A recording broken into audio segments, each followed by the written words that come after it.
Salam saudaraku yang Tuhan kasih. Mari kita merenungkan satu kebenaran firman Tuhan, Mazmur pasal 16.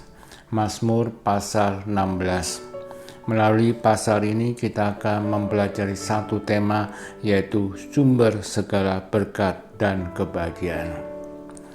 Saudaraku yang Tuhan kasih, sebentar lagi kita akan merayakan Hari Raya Imlek.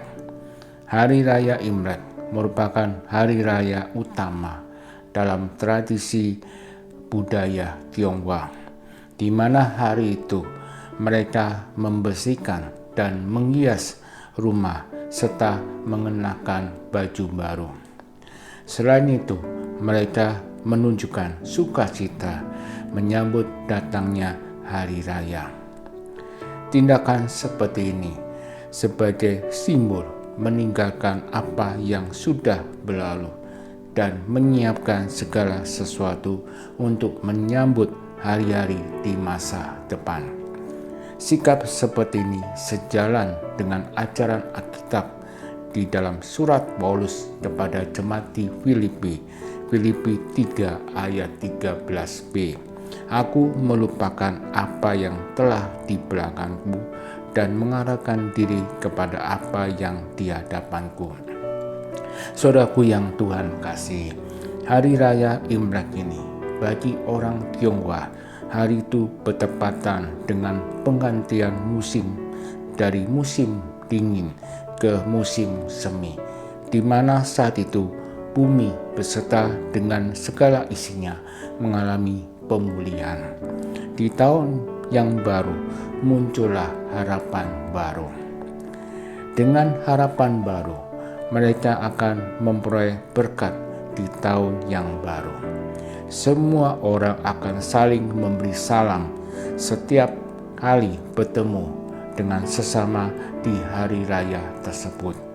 Harapan dan berkat di tahun baru ini diungkapkan dengan berbagai kebiasaan yang khas di setiap daerah.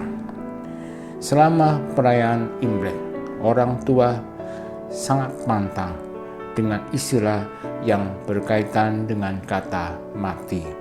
Seperti misalnya, memecahkan barang tidak diizinkan karena hal tersebut dianggap tidak menguntungkan. Namun, terlepas dari apapun pandangan terhadap ritual kebudayaan yang ada, pengharapan kita sebagai orang percaya, berkat dan kebahagiaan tidak berhubungan dengan pantangan di hari raya serta upacara tradisi.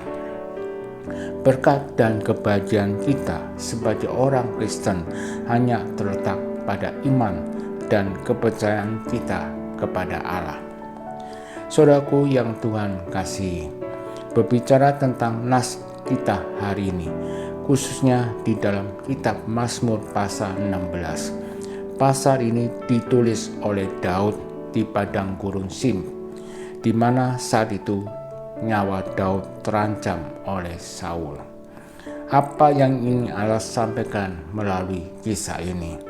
Walaupun Daud terkungkung dalam situasi yang sulit, Daud tetap bersandar kepada Allah, sehingga Daud tetap bersukacita dalam kesusahan serta meyakini bahwa Allah akan memberitahukan kepadaku jalan kehidupan, seperti yang ditulis di ayat 11a. Firman Tuhan memberitahukan bahwa Daud diluputkan dari bahaya maut. Saudaraku yang Tuhan kasih, pelajaran yang dapat kita ambil di sini sangat jelas. Dari mana kita mengetahui jalan kehidupan? Lalu bagaimana orang Kristen dapat bersandar kepada Allah untuk mewujudkan berkat dan kebahagiaan? Yang pertama, untuk mewujudkan berkat dan kebahagiaan, kita harus memandang ke atas, seperti yang dikatakan di ayat 2b. Tidak ada yang baik bagiku selain Engkau. Firman Tuhan memberitahukan bahwa Allah yang menjadi sandaran bagi kita satu-satunya. Yang kedua, untuk mewujudkan berkat dan kebahagiaan, kita harus memandang ke sekeliling kita. Seperti yang dikatakan di ayat 3, orang-orang kudus yang ada di tanah ini, merekalah orang mulia yang selalu menjadi kesukaanku. Firman Tuhan memberitahukan bahwa Allah memutuskan orang yang takut akan Dia. Yang ketiga, untuk mewujudkan berkat dan kebahagiaan, kita harus memandang ke depan. Seperti yang dikatakan di ayat 11.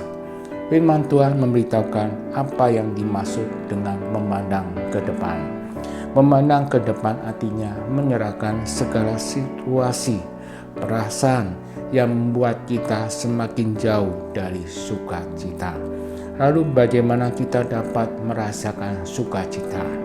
Firman Tuhan memberitahukan sebuah solusi bahwa sukacita yang bisa membawa rasa gembira dalam hidup kita bukan tergantung dari kesulitan yang kita alami, tetapi bergantung seberapa jauh kita mengandalkan Tuhan. Saudaraku yang Tuhan kasih, bagaimana dengan hidup kita sekarang ini? Firman Tuhan akan menolong kita untuk memasuki tahun baru Imlek. Kita harus memandang ke depan bahwa Allah yang menjadi sandaran bagi kita. Kiranya Tuhan akan menolong kita. Amin.